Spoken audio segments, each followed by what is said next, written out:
베드로전서 1장 신약 377쪽 베드로전서 1장 3절로 5절 말씀입니다.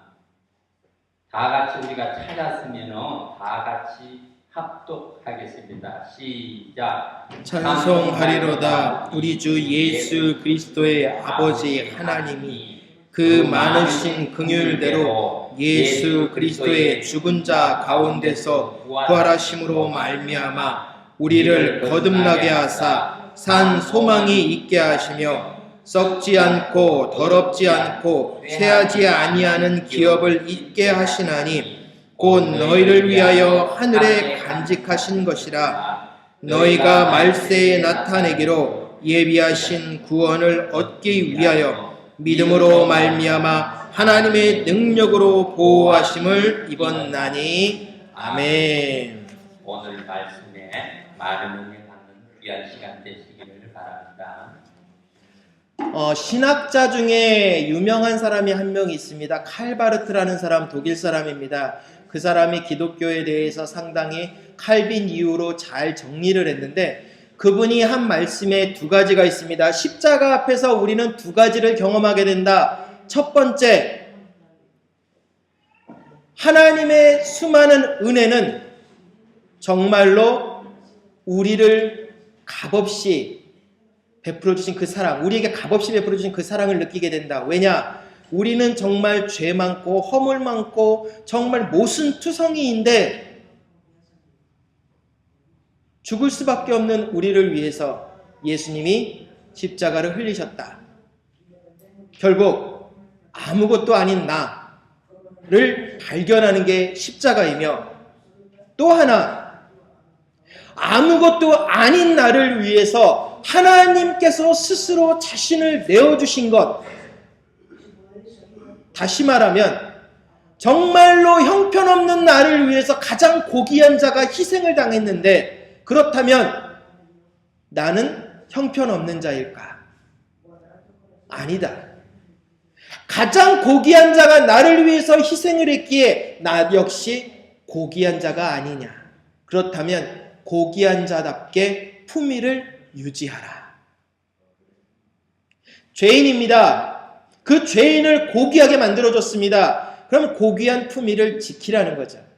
그 품위를 지켜나가는 가운데 우리가 깨달을 게 바로 은혜입니다. 아무것도 가진 것 없고 죄 가운데 있던 나를 살려내신 하나님께서 베풀어 주신 게 바로 우리가 사용하고 있는 은혜라는 단어입니다. 베드로, 저희들 지난 2주 동안 배웠습니다. 자신은 사도라는 이름밖에 이야기를 안 했습니다. 오늘날 같이 난 총회장입니다. 박사학위 가졌습니다. 나는 무슨 장입니다. 무슨 감투를 썼습니다. 다 필요 없다는 얘기입니다. 예수 그리스도의 제자면 된 거지 그 이외의 감투가 뭐 그리 대단하냐는 얘기입니다. 우리의 은혜는 예수 그리스도가 나를 위해서 죽으시고 보잘것없는 나를 존귀하게 만들어줬다라는 사실만을 발견하면 된다는 게 베드로의 고백입니다. 그러면서 또 한 가지 우리에게 이야기했습니다. 마음을 비워내라는 겁니다. 나그네와 같이 마음을 비우고 살라라는 겁니다.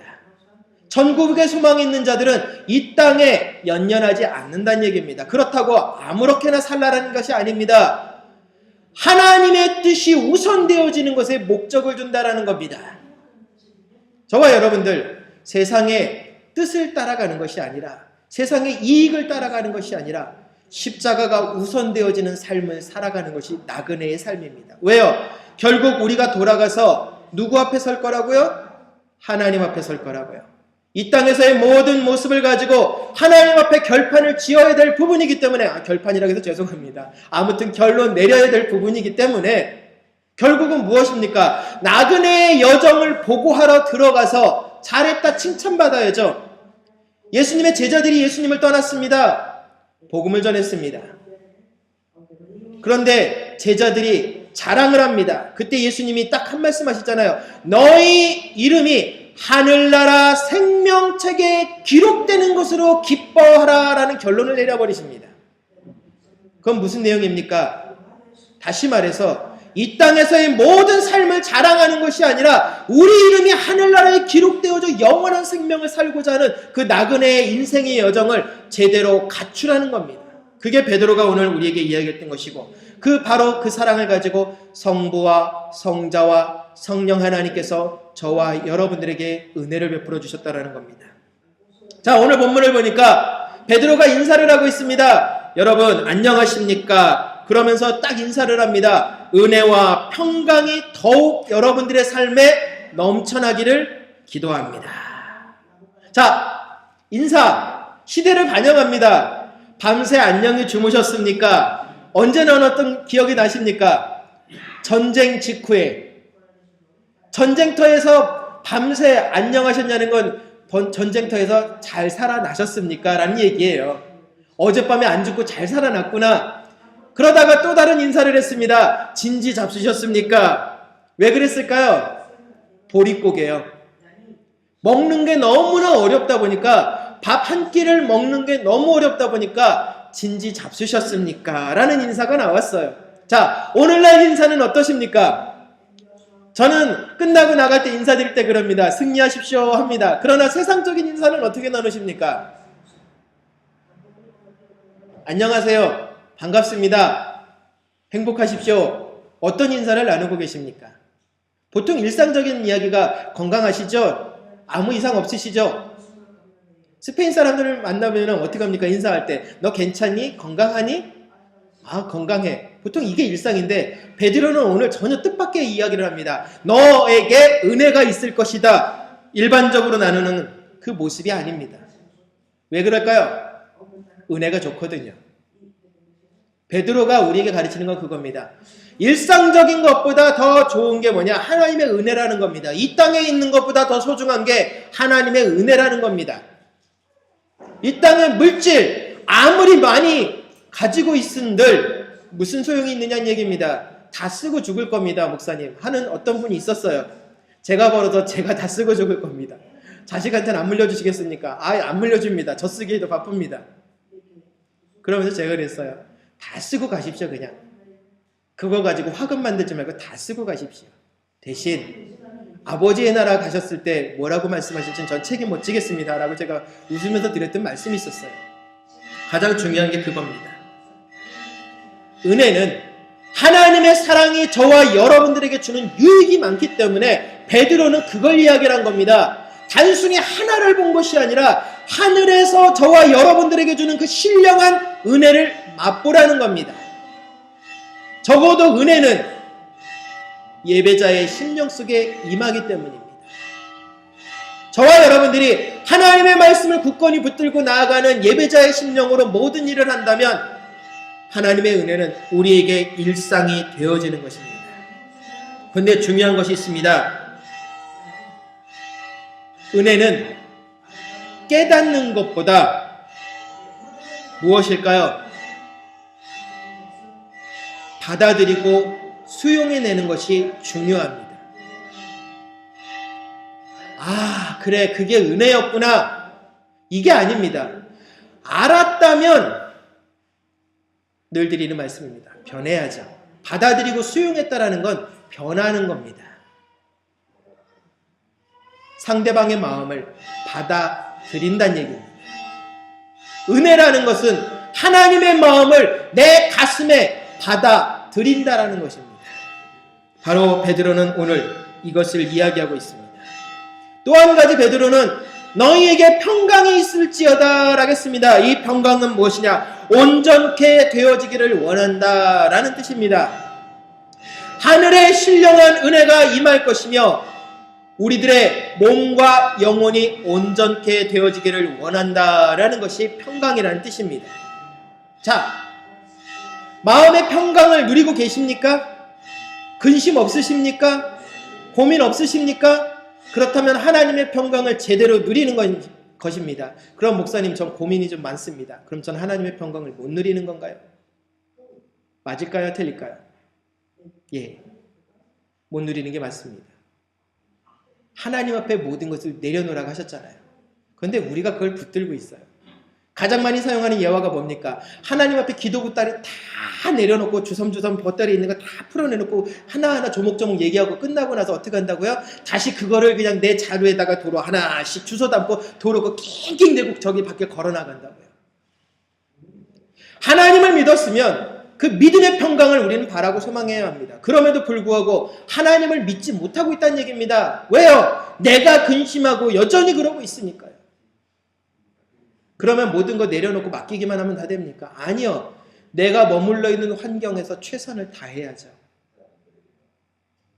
내가 할 수 있는 모습을 다해야 한다는 얘기입니다. 내가 할 수 있는 것도 안 하고 있으면서 하나님의 평강을 누리겠다. 아니죠. 오늘 베드로가 우리에게 이야기한 것은 그것입니다. 진심으로 하나님이 우리를 향하고 있다는 거죠.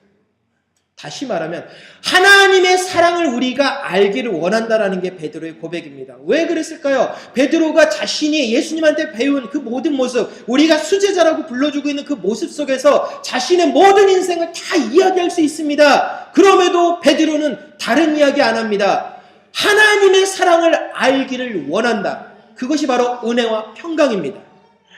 하나님의 마음과 생각은 이 은혜와 평강을 통해서 우리에게 보여지는 것이기 때문입니다. 얼마나 하나님을 알고 계십니까?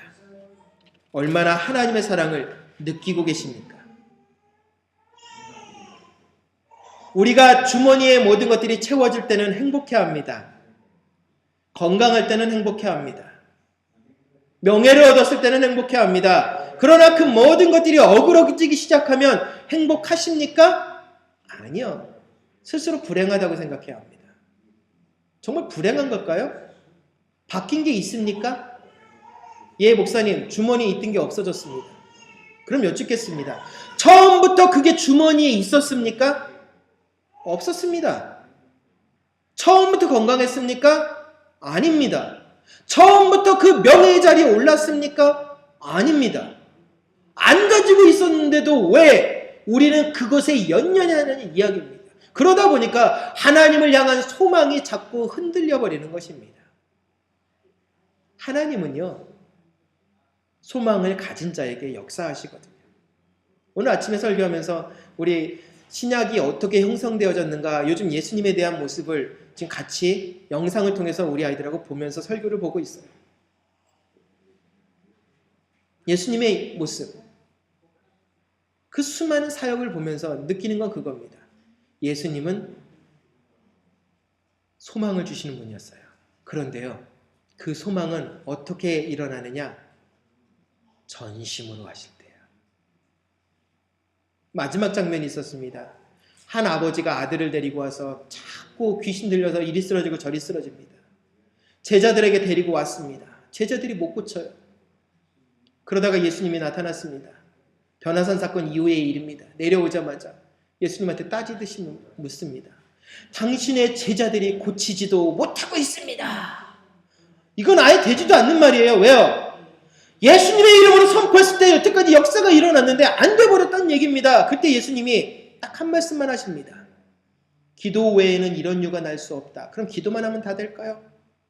아니요. 예수님이 기도 외에는 이런 유가 날 수 없다라고 말씀하신 그 내용에는요, 기도 시간을 채웠다가 아닙니다. 가슴을 거기다가 쏟아 부었냐고요. 내가 무릎 꿇고 있는 그 기도 시간에 가슴을 쏟아 놓았느냐고요. 내가 예배자의 자리에 나와 있는 그 시간에 예수님께, 하나님께, 성령님께 내 마음을 쏟아 놓았느냐는 얘기입니다. 우린 예배 시간에 수많은 생각들을 합니다. 수많은 모습들을 그려봅니다. 참 집중하기가 어렵습니다. 왜 그럴까요? 외부 요인이라고요? 아니요. 내 마음이에요. 우리의 모습은 어떠냐는 얘기입니다. 대통령 앞에 앉아 있습니다. 만찬에 초대받았습니다. 어떠하시겠습니까? 참 무서운 자리잖아요. 높은 분이 식사 초대하는 자리에 가서 앉아봤어요. 그런데요, 식사 끝날 때까지 왜 이렇게 숟가락 드는 게 버거운지 모르겠어요. 자세가 조금 편안하게 한 팔을 올리고 먹어야 되는지, 내리고 먹어야 되는지, 내리고 한 손만 먹자니 꼭 이상하게 그냥 이거 뭐 느낌이 묘해지더라고요. 그렇다고 또 손을 탁 받치고 먹자니 이건 또 그분 앞에서 또 예의가 아닌 것 같고, 이 고민이 휩싸여요. 그러니까 그분이 껄껄껄 웃더니, 서목사님, 예, 편안하게 하십시오. 근데 솔직히 말씀드렸어요. 안 편합니다. 왜 안 편하십니까?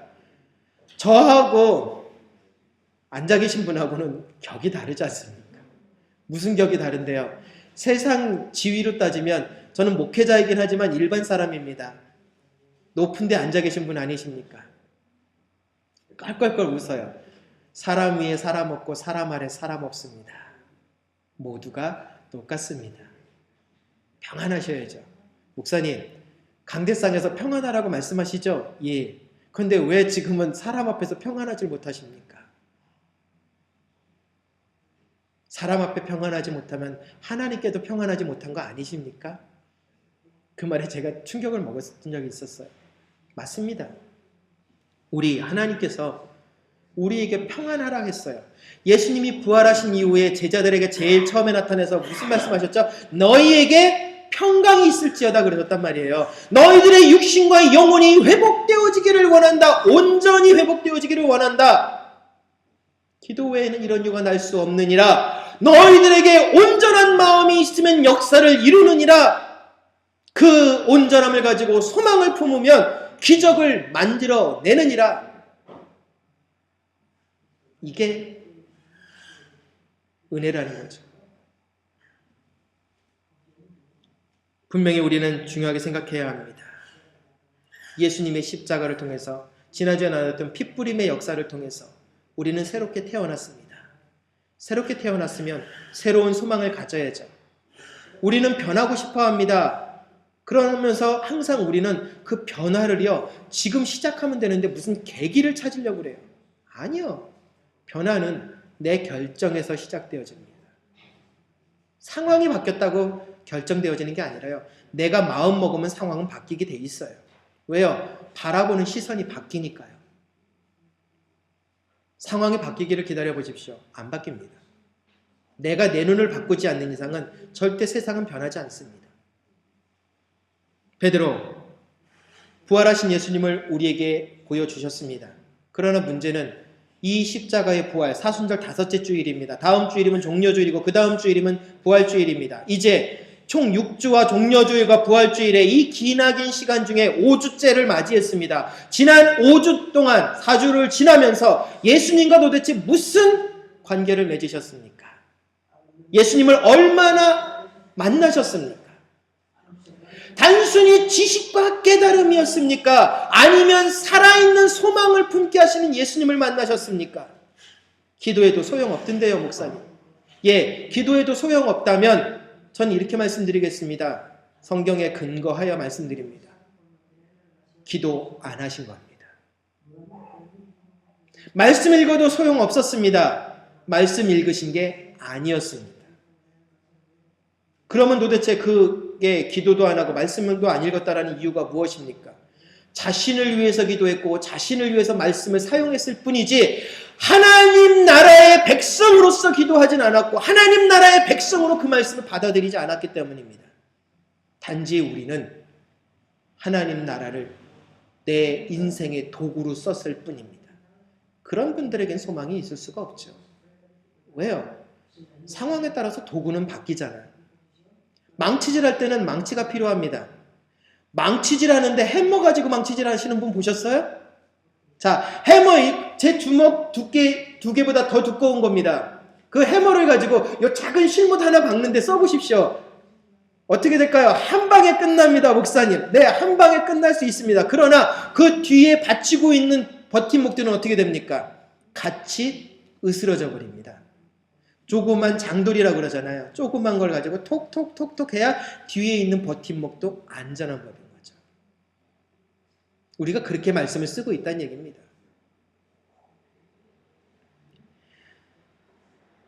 온전한 소망을 회복하셔야 합니다. 십자가가 도대체 우리한테 무엇이냐는 얘기입니다. 단지 천국 가는 티켓입니까? 그렇다면 우리는 잘못 믿고 있는 걸 수도 있습니다. 그저 그 티켓 하나 받으려고 발버둥 친다. 얼마나 손해가 막심합니까? 은혜와 평강이라는 단어에는요, 하늘의 뜻이 이 땅에서도 이루어질 거라는 예수님의 그 주기도문 가르쳐 주신 내용이에요. 하늘의 신령한 은혜가 이 땅에서도 이루어져야 한다는 얘기입니다. 이 땅은 지질이 공상맞는 세상 표현이 아닙니다. 하늘에 가서 누리면 되지 않습니까, 목사님? 이 땅에서 지질이 공상맞아도 상관없습니다. 전 싫습니다. 왜요? 천국에는 분명히 소망을 품은 자들이 가는 곳이지만 이 땅에서도 천국을 완성하라고 했거든요. 성경은 우리에게 그렇게 말씀하셨는데 왜 우리 스스로 자꾸 지옥이라는 것을 만들어내시려 합니까? 그만큼 우리 가슴에 살아있는 소망이 없기 때문입니다. 십자가를 단지 알고 있는 수준에 머물러 있기 때문입니다. 그래서 바울은 우리에게 성경을 통해서 가르쳐줍니다. 뭐라고요? 젖먹는 아이의 신앙에서 벗어나서 더 이상 우유를 먹지 말고 단단한 식물을 먹을 수 있는 장성한 분량에 이르라겠습니다. 장성한 분량은요, 상황과 환경에 흔들리지 아니하는 사람을 말합니다. 다시 말해서요, 길가밭, 가시떨기밭, 돌짝밭이 아니란 이야기입니다. 세상 염려와 재리와 그런 것들이 불어닥쳤을 때 갈대처럼 휙 하고 넘어지는 그것이 아니란 얘기입니다. 그러한 것이 밀어 닥친다 할지라도 하나님 앞에 초지일관 한 모습으로 나가는 것을 말합니다. 그런 자들이 소망을 품을 때 역사는 일어납니다. 저와 여러분, 지금까지 살아가면서 우리 그 소망 품기는 품습니다. 그런데 테스트 과정이 다가올 때마다 이겨내시냐는 얘기입니다. 넘어져 버리고 넘어가지 못하고 늘 다람쥐 쳇바퀴 돌듯이 그 자리만 뱅글뱅글 돕니다. 하루 종일 운동 많이 했습니다. 햄스터나 다람쥐 이렇게 지켜보고 있으면 하루 종일 다람쥐 쳇바퀴 돌려요. 얼마나 땀 흘려요. 다이어트 하기는 짱이잖아요. 그런데 문제는 변화가 있냐고요? 제자리예요. 고생은 죽으라고 했는데 제자리란 얘기입니다. 우리가 믿음 생활을 그렇게 하고 있다는 얘기입니다. 살아있는 소망이 저와 여러분들에게 있느냐는 이야기입니다. 살아있는 소망이 없다면 저와 여러분 다람쥐 쳇바퀴 돌고 있는 겁니다. 베드로는 우리에게 이 산소망을 가지라고 했습니다. 살아있는 소망을 가지라는 겁니다. 썩지 아니하고 더럽지 않고 쇠하지 아니하는 하늘에 예비된 영원한 소망을 가지라는 겁니다. 죽은 소망은 뭘까요? 산 소망이 있으면 반대로 죽은 소망도 있어야 되죠. 죽은 소망은요, 영생이 없는 단순히 세상에서만 좋은 것을 누리는 것을 죽은 소망이라고 합니다. 단지 이 땅에서 먹고 사는 문제에 목숨 거는 것. 아, 목사님 먹고 사는 거에 목숨 걸어야 합니다. 예, 당연히 목숨 걸어야 합니다. 왜요? 하나님의 뜻을 이루기 위해서, 선교하기 위해서, 복음을 전하기 위해서요. 그러나 문제는요, 첫 마음이 끝 마음까지 가는 게 참 어렵잖아요. 그렇죠? 결국 우리 소망은 죽어간다는 얘기입니다. 처음엔 하나님의 이름으로 시작을 합니다. 그러나 나중에는 결국 이 땅에 있는 것에 묶여버리기 시작하면 우리의 소망은 죽어갑니다. 그 죽어간 소망에서 열매가 맺어지겠습니까? 아니요, 안 맺어지죠. 베드로는 오늘 우리에게 그 이야기를 하는 겁니다. 더 이상 죽어가는 소망을 품지 말라고, 살아있는 소망을 품으라고. 그래야지만 된다라는 겁니다. 또한 이 산소망이라는 뜻의 또 한 가지는 살아있는 소망 말고도 살려주는 소망이 있다라는 겁니다. 이 두 가지 뜻이 있어요. 살아있는 소망이면서 살려주는 소망. 이 두 가지가 산소망의 뜻입니다. 살려주는 것은 무엇입니까? 헬라어를 보니까요, 행동을 하고 있는데 멈췄느냐? 아니요. 계속 지금도 하고 있는 거예요. 옛날에도 그랬고 지금도 그랬고 앞으로도요. 성경에 우리 예수님의 모습을 어떻게 표현하십니까? 이전에도 그러셨고 지금도 그러시고 앞으로도 장차도 그렇게 하실 분 하고 예수님을 요한계시록에 우리에게 말씀하고 계십니다. 이전에도 계셨고 지금도 계시며 앞으로도 계실 분. 하나님의 뜻, 계획하시고 이루시고 성취하시는 하나님. 살려내신다는 얘기입니다. 한 번만이 아니라 계속 살려준다는 얘기입니다. 그런데 문제는 이 계속 살려주시는데요, 내가 그것을 기대기 싫어하거든요. 왜냐? 눈에 안 보이거든요.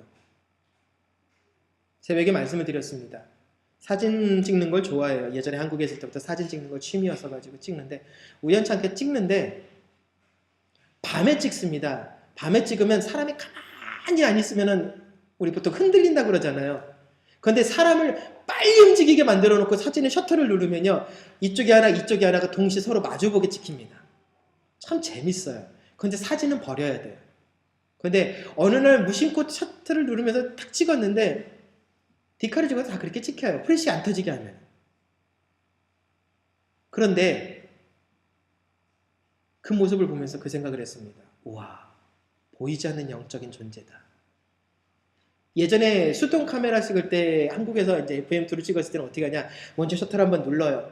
그리고 나서 필름을 거짓말 감기로 쑥 올라오고 이렇게 셔터를 돌리잖아요. 그러면 필름 쭈르륵 감기잖아요. 그러면 버튼을 누르고 돌리면 이 필름은 안 옮겨지면서 돌아간 척을 해서 이 카메라를 속이는 장치가 있어요. 그렇게 하고 나서 또 찍으면 사람의 얼굴을 찍어놓고 그 다음에 또 다시 셔터를 그렇게 해놓고 나서 다시 탁 찍으면 처음에 찍었던 사진은 흐려집니다. 그리고 두 번째 사진이 그 속에서 선명하게 찍혀요. 그러니까 다시 말하면 합성이 자동적으로 이루어지게 만드는 기술이 예전에 수동 카메라에 있어요. 가끔가다 그걸 장난을 하거든요. 그래서 귀신이다라는 표현이, 그래서 이게 합성이냐 조작이냐라는 것을 나오는 이야기 겁니다. 그걸 보는 순간 그 생각을 했어요. 몸도 없어요. 근데 윤곽은 보여요.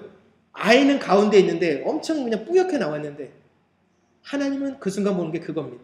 이처럼 우리 옆에 늘 계시는데 우리는 늘 이야기를 합니다. 나와 함께 하시는 하나님, 나와 동행하시는 하나님. 그런데 문제는 내 옆에 그렇게 보이지 않잖아요. 인식되지가 않잖아요. 그러니까 어떻게 됩니까? 상황에 따라서 우리는 그 소망을 자꾸 포기해버립니다. 옆에 계시는데 왜 소망을 포기하느냐는 이야기입니다. 왜 주저앉느냐는 이야기입니다. 자꾸 왜 세속적으로 우리를 바꿔야 하느냐는 얘기입니다. 아니요. 산소망을 가진 사람은 결코 주저앉지 않습니다. 우리 한번 보시길 부탁을 드립니다. 내가 주저앉고 있는 게 많아진다. 그러면 내 소망은 살아있는 소망이 아닙니다. 산소망을 품은 자가 아니란 얘기예요. 아, 내가 자꾸 죽어가는 소망을 품는구나. 돌이켜야지. 일어서시면 됩니다. 그게 가장 좋다고 하잖아요. 우리말에 그게 있잖아요. 깨달았을 때가 가장 돌이키기 좋은 기회라고요. 그때 미련 가지면 안 되죠. 깨달은 그 순간 돌아가면 늦은 게 아닌데 우리는 항상 미련 때문에 못 가요. 끝까지 일단 그래도 그러다 보면 결국 소망은 잃어버리게 됩니다. 잊지 마십시오. 예수님께서는요, 저와 여러분에게 분명한 이정표를 만들어 주셨잖아요. 십자가. 이 십자가 앞에 뭐든지 다 내려놓으면 전심으로 나를 찾고 찾으면 만나주신다고 약속하셨잖아요. 살아있는 소망이 있으시다면 전심으로 찾으면 되잖아요. 얼마나 간단합니까? 전심으로 찾는다. 아, 목사님, 전심, 마음 다하는 게 얼마나 어려운지 아십니까? 그게 뭔지 모르겠습니다. 그럼 방법 가르쳐 드릴게요. 다 아시는 기억이니까요. 첫사랑의 기억, 부부학교 할 때, 첫 강의 때 기억나십니까? 정말 결혼하고 싶어서 이 사람 아니면 안 돼. 저 사람을 어떻게든 마음을 얻기 위해서 온갖 방법을 썼던 것. 그거겠죠. 그런데 그거보다 더 뛰어난 것.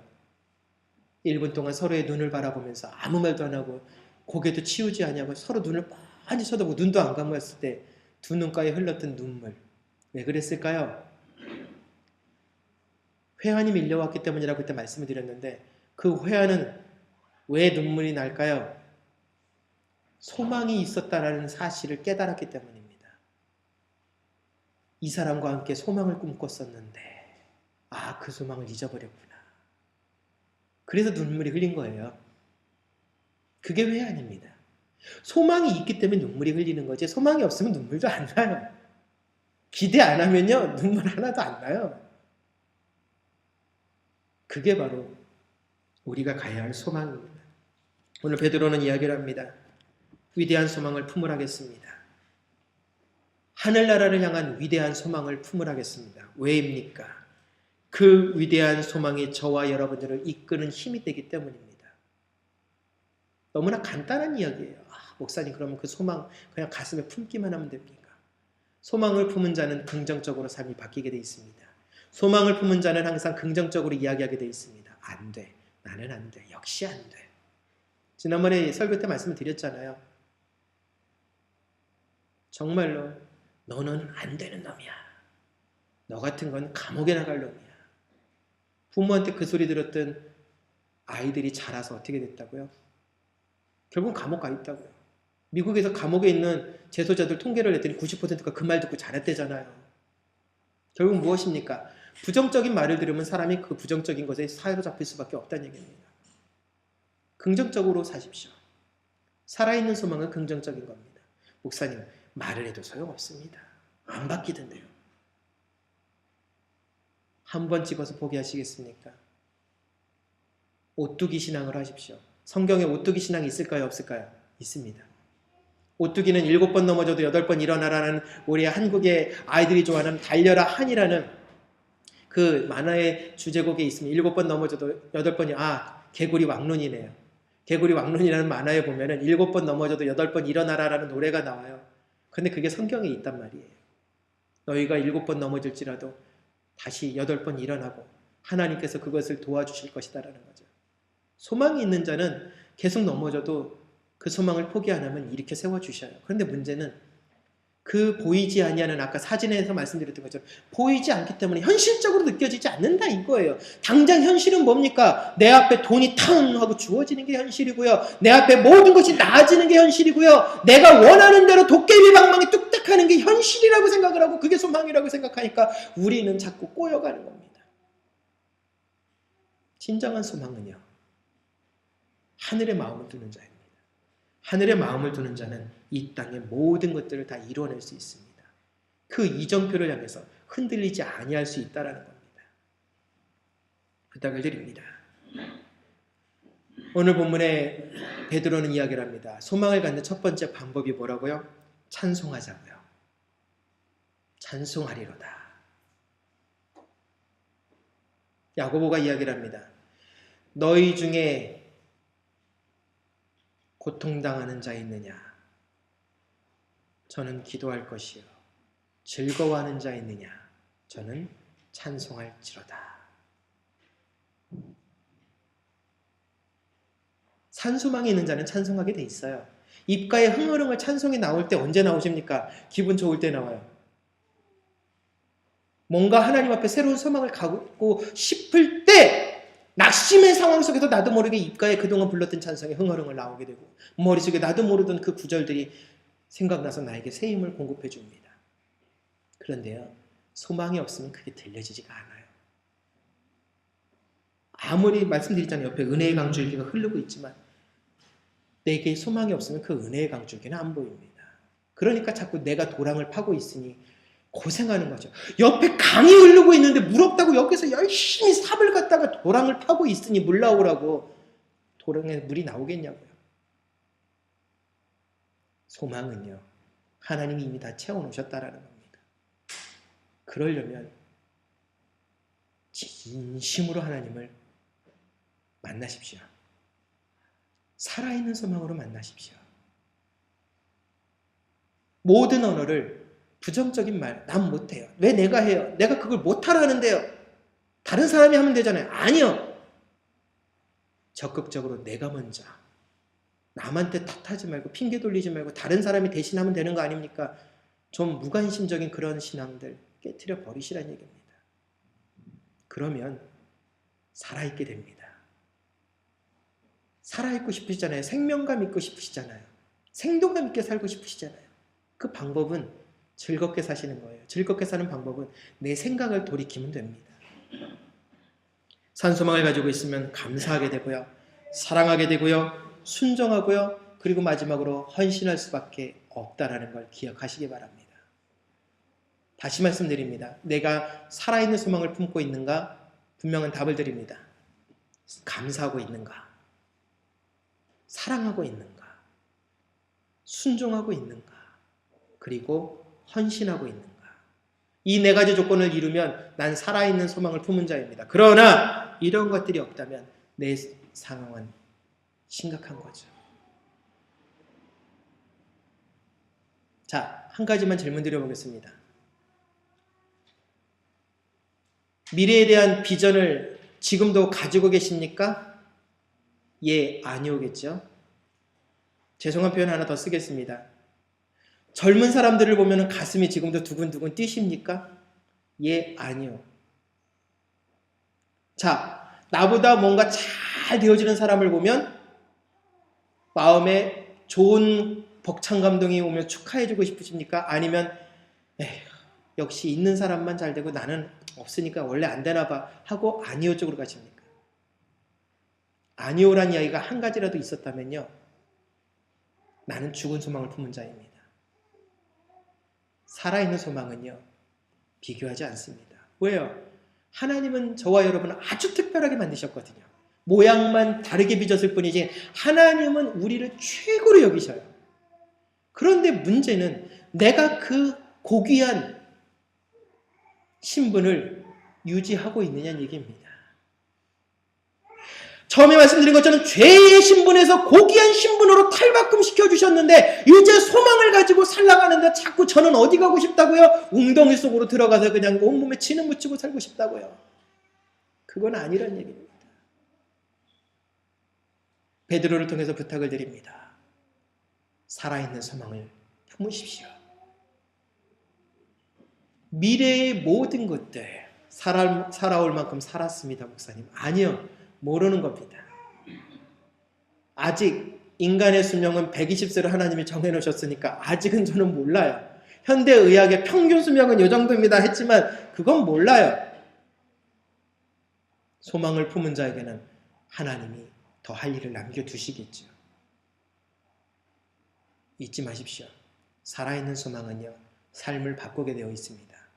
살아있는 소망을 품은 자는요, 세상을 움직이는 힘이 있습니다. 어떻게요? 말하지 않습니다. 내 지혜로 내 이익을 꾸려내지 않습니다. 오직 하나님의 방법대로 하나님의 뜻대로 합니다. 하나님의 눈으로 본다는 얘기입니다. 그러면 저와 여러분들을 이끌고 계시는 하나님을 보실 수 있을 겁니다. 바로 이 소망의 하나님을 만나는 축복의 한 주간이 되시기를 부탁을 드립니다. 거룩하신 하나님 감사합니다. 우리들의 삶과 우리들의 영혼을 하나님께 드립니다. 아름답게 인도